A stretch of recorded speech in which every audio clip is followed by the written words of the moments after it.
Dis wonderlik om weer te gesels rondom die woord. As ons kyk in Johannes 10 vers 28 en 29 is daar 'n pragtige gedeelte waar die Here Jesus ons 'n belofte gee dat as ons sy kinders is, dan behoort ons aan hom en niemand sal ons uit sy hand uitruk nie. In vers 29 van Johannes 10 sê hy: niemand, my Vader wat sterker is as ek, niemand sal hulle uit sy hand uitruk nie. Vandag wil ek met jou gesels oor situasies wat jy in kan kom.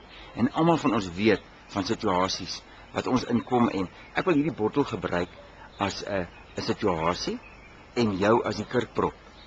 En dit kan so wees dat as gevolg van dinge, ons gaan nie nou al die goeders noem nie, maar as gevolg van probleme en laste, kom dit so dat jy binne in hierdie situasie beland. En binne in hierdie situasie, as jy hier inkom, is jy hier binne en jy sien nie kans om hier uit te kom nie. Jy kan nie hier uitsien nie. En baie keer is ons binne in 'n situasie en ons het die oplossings kan daar buite sien, maar ons weet nie om uit te kom nie. Ek wil jou vandag bemoedig om vir jou te sê dat in 'n situasie kan die Heilige Gees ons uitlig. En ek wil dat jy seker maak dat jy volgende week kyk.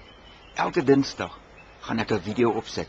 En volgende week gaan ek vir jou verduidelik, hoe kan jy uit hierdie situasie uitkom sonder om gebreek te word, sonder om die situasie op te breek.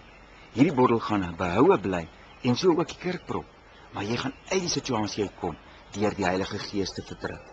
Onthou om ook vir jou vriende te vertel van hierdie woord wat uitgegaan het, as jy weet dat hulle in so 'n situasie is en dat hulle die Here vertrou om ook uit hierdie situasie uit te kom en dan ook die hulp van die Here te kry deur die Heilige Gees. Ons gesels volgende week weer.